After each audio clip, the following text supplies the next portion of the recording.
Saudara-saudara yang dikasihi Tuhan, selamat berjumpa kembali dalam Renungan Kristen Pendek. Kiranya kasih karunia dan damai sejahtera dalam kasih Tuhan Yesus, Raja segala Raja, menyertai saudara dan saya. Amin. Saudara-saudara yang dikasihi Tuhan, judul renungan kali ini, setelah Paskah. Hai maut, di mana sengatmu? Setelah Yesus Kristus disalib dengan kejam dan keji di hari Jumat, maka pada hari ketiga, yaitu Minggu, Yesus bangkit dari kematian, bangkit dari kubur. Ya, Yesus hidup kembali. Batu kubur yang berat dan besar telah digulingkan oleh malaikat, dan Yesus hidup kembali.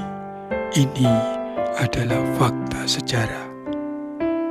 Para prajurit Romawi yang menjaga makam Yesus terkejut dan ketakutan ketika Yesus bangkit.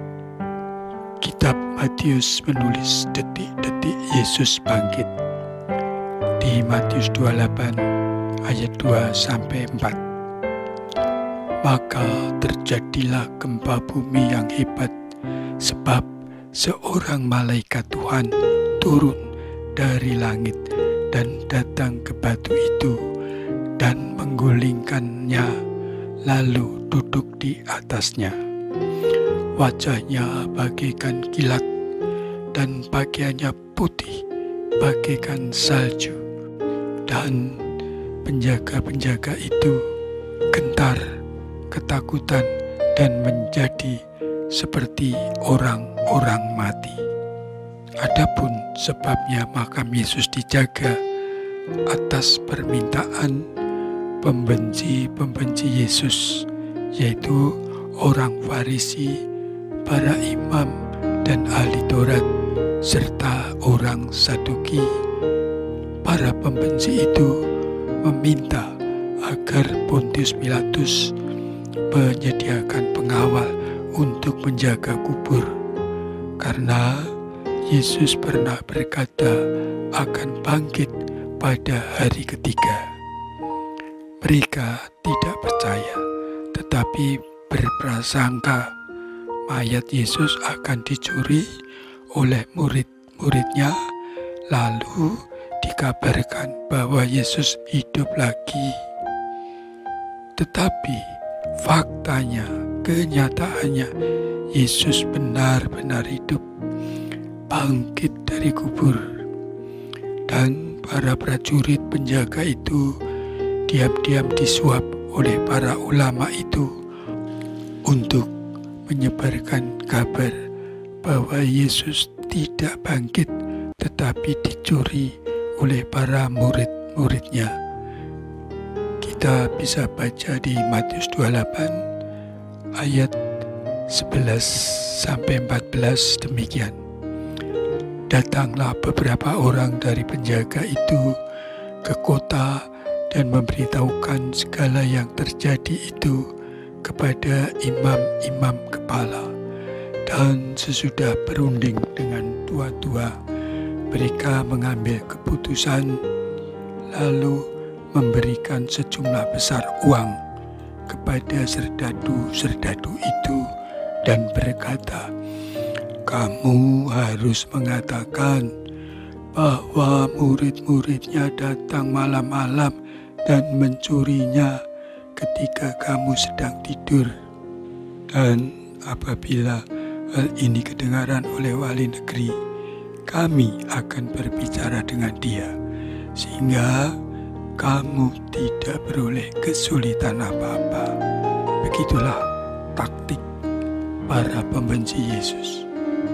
Bagaimanapun rencana Tuhan tidak bisa dirubah oleh siapapun. Yesus Kristus tetap bangkit dari kematian, menang atas maut. Dan itu menjadi penanda bagi orang yang menerima dan percaya kepada Yesus Kristus yang telah bangkit dari kubur dan hidup. Seperti itu pula kelak di akhir zaman akan dibangkitkan dan hidup kekal di surga bersama Sang Gembala Agung Yesus Kristus. Saudara-saudara yang terkasih, maka hal kematian, hal maut tidak lagi menjadi momok menakutkan bagi orang yang percaya dan yang menerima Kristus sebagai Tuhan dan Juru Selamat. Rasul Paulus yang semula benci dan antikris telah diubah oleh Yesus sendiri menjadi percaya dan malah jadi rasulnya, serta diajar dan mengalami bagaimana menjadi pengikut Kristus. Lalu akhirnya dengan berani Rasul Paulus memberikan kesaksiannya, baik dalam hidup atau mati, ia yakin Kristus ada bersamanya selalu. Paulus berkata, "Karena bagiku hidup adalah Kristus dan mati adalah keuntungan." Filipi 1 ayat 21. Betul sekali, mati adalah keuntungan karena pasti dan nyata akan hidup bersama Kristus di surga yang maha damai. Paulus juga mengatakan dengan berani bahwa pada saat nafiri kiamat dibunyikan, maka yang dapat binasa dan yang dapat mati diubah menjadi tidak binasa dan menjadi tidak dapat mati oleh karena kemenangan Kristus atas maut pada hari Paskah, pada hari kebangkitan Kristus. Maut sungguh tidak ada lagi, kematian tidak ada lagi, sehingga Paulus dengan berani berkata, "Maut telah ditelan dalam kemenangan. Hai maut, di mana kemenanganmu? Hai maut, di manakah sengatmu?" Ucapan ini seperti bernada menantang, dan ucapan itu sebetulnya sudah dinubuatkan oleh Nabi Yesaya dan Nabi Hosea ratusan tahun sebelumnya di zaman Perjanjian Lama. Nubuat yang sangat nyata bahwa maut, kematian, siksa neraka sudah tidak ada lagi, tidak akan dialami, tidak akan menimpa pada setiap orang yang percaya dan menerima Yesus Kristus sebagai Tuhan dan Juru Selamatnya. Masih ada waktu, saudara-saudaraku, masih ada kesempatan untuk bebas dari maut kekal dan beroleh hidup kekal di surga kelak bersama Kristus. Masih ada waktu. Mari kita lebih dekat, lebih akrab, dan berupaya menjalani kehidupan bersama Yesus Kristus. Pasti dijamin maut tidak akan menjamah dan menyengat. Maut telah dikalahkan dan tidak ada sengatnya lagi. Tuhan memberkati Anda semuanya. Mari kita berdoa.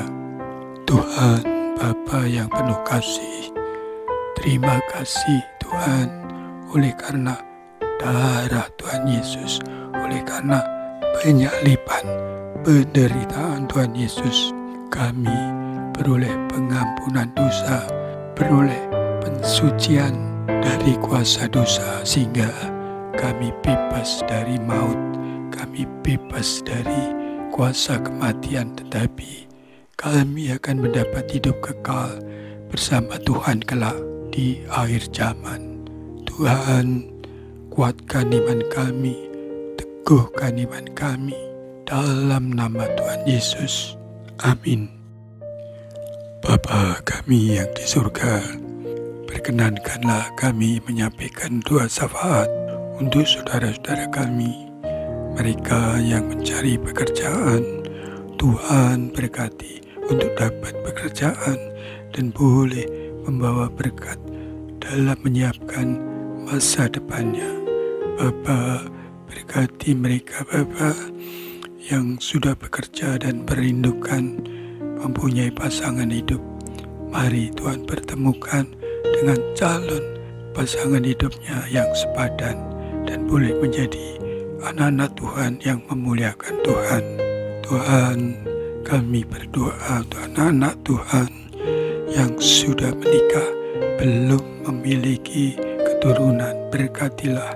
Berkatilah agar mereka mempunyai keturunan sehingga membangun keluarga secara utuh dan lengkap dan bersukacita dalam nama Tuhan. Tuhan, berkati mereka yang sakit, sembuhkan atas penyakit mereka melalui berbagai upaya pengobatan, perawatan, dan pemeriksaan. Berkatilah setiap obat ataupun perawatan yang diterimanya untuk menjadi sarana penyembuhan. Tuhan, kami berdoa untuk mereka yang mengalami berbagai pergumulan, yang sedih, yang susah, yang prihatin menghadapi kehidupan yang berat. Tuhan, beri kekuatan dan semangat untuk boleh menghadapi kehidupan dengan percaya Tuhan tidak akan pernah meninggalkan kami. Immanuel, Tuhan menyertai kami. Tolong mereka yang mundur imannya, bangkitkan semangat mereka untuk datang dekat kepada Tuhan dan tidak melewatkan waktu-waktu bersama Tuhan. Teguhkan iman mereka. Juga saudara kami yang mengalami kesulitan menyangkut masalah ekonomi, keuangan, relasi dengan keluarga, dengan sesama, yang menyangkut pekerjaan dan berbagai persoalan. Tuhan, mari Engkau kuatkan dan Tuhan tolong. Dengarlah doa kami Bapa, dan tengok berbagai pergumulan yang lain, serta ampuni kami akan kesalahan kami dan ajar kami untuk kami juga mau mengampuni mereka yang salah kepada kami. Bapa, terima kasih dalam nama Tuhan Yesus, penebus kami yang hidup. Amin.